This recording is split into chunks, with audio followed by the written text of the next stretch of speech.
ஏய் மாப்பிள, இன்னைக்கு அவனை உதைக்கிற உதையில தொண்டை கணக்கு ஓடுண்டவன். ஹலோ, உதைக்கணும்.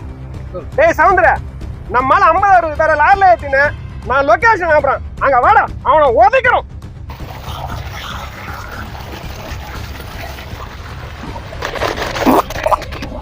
டேய் ரமேஷா, எங்க போறீங்க? தடி இடி தூக்கினா சரவணா, ஒரு விஷயம் தெரியாதே. ஏம்பா ஒன்னாதான்பா தெரியும். ஏம்பா ஒருத்தங்க கோயிலாக தெரியாது உனக்கு? கோகிலா? ஆமா, அந்த அக்காவை எவனா ஒருத்தன் ஏமாத்திட்டானா? எவனே ஒருத்தன் ஏமாத்திருக்கான். டேய் நேத்தா பார்த்தா அவன் புருஷன் கூட பிள்ளை வீட்டுல வண்டியில போச்சு ஏமாத்திட்டான்னு சொல்றான். ஆனா அதுல பண்ணி வேற அதுவாங்க, ஏதோ ஒரு ஃபைனான்ஸ் கம்பெனில இந்த அக்கா 1 லட்சம் ரூபாய் எடுத்து போட்டாக்கா மாசம் 20,000 ரூபாய் வட்டி தரேன்னு இருக்காங்க. இதுவும் கொடுத்து மாசம் 20,000 ரூபாய் வட்டி வாங்கி இருக்குது. அது மட்டுமா, அந்த அக்கா வந்து ஊர்ல இருக்கிற பாதி பேர் சேர்த்து விட்டுருக்காங்க. பாதி பேரா? 3 மாசம் கொடுக்குற மாதிரி கொடுத்தான், 4ஆம் மாசம் சாத்திரி கிளம்பிட்டான். அவனை விட மாட்டான், ஒதிப்போம். ஐயோ, அவன் ஆபீஸ உடைக்கிறோம்.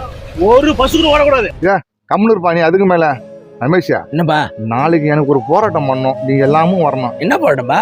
அதாவது என் பையன் மரத்து மேல ஏறி அன்றாயிரம் கேஸ்னு கீழே வந்துட்டான். ஒரு போராட்டம் பண்ண நீங்க வரணும். உன் பையன் கொழுத்து எடுத்து போய் மரத்து மேல ஏறி இதுக்கு நம்ம போராட்ட கூப்பிடுவா. அவதான் நானும் கேக்குறேன். உங்க குளத்து மோடு கோகிலாக்கா கொழுத்து போய் பணத்தை கொடுத்து ஏமாந்ததுக்கு பொதுமக்கள் போற பஸ்ஸை தானே போய் மறிக்கணும். உங்க அறிவில்லை உங்களுக்கு? அது என்னையா அது? எங்கேயாவது ஒரு இடத்துல போய் பணம் அதிகமாக கொடுக்கலான்னு சொல்லிட்டு போய் சந்திரிப்பனாத கொண்டு போய் அப்ளிகேஷன் ஃபுல்லாக பண்ணி கொடுத்துட்டு எனக்கு பணம் வேணுங்கன்னு கூட்டு வந்து போடுறீங்க.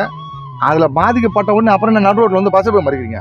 உங்களை முதல்ல உதைக்கணும், தடியால வந்துட்டு அங்கே தடியை தூக்கினேன். கொஞ்சமாக யோசிக்க மாட்டீங்களா? ஐயா ஆமா, நீ தானே வட்டிக்கு விடுறா? ஆமா, ஏன் வட்டி ஒரு தப்பா? வட்டிக்கு ஒரு தப்புன்னு சொல்லவே இல்லை, அநியாய வட்டிக்கு விடுற பாரு, அதுதான் தப்பு. ஒன்னால தானே ஏறிக்கிற மாடசாமி தூக்கு போட்டு செத்தான்.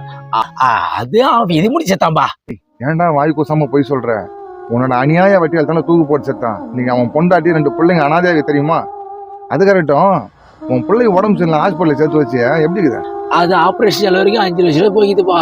5 லட்சம் இல்ல, 10 லட்சம் வரைக்கும் போகும். ஏன்னா நீ பண்ண பாவம் அந்த மாதிரி. எப்போ இன்னொருத்தன் மனசை கஷ்டப்படுத்தி நீ பணம் சம்பாதிக்க ஆசைப்படுறியோ, இன்னைக்கு நீ நல்லா இருப்ப. ஆனா உன் சந்ததி பூரா பின்னாடி ரொம்ப கஷ்டப்படும்.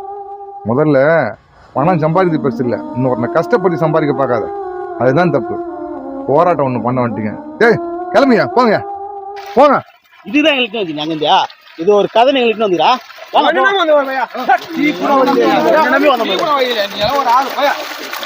டேய் உனக்கு தனியாக சொல்லலாம் போராட்டம்.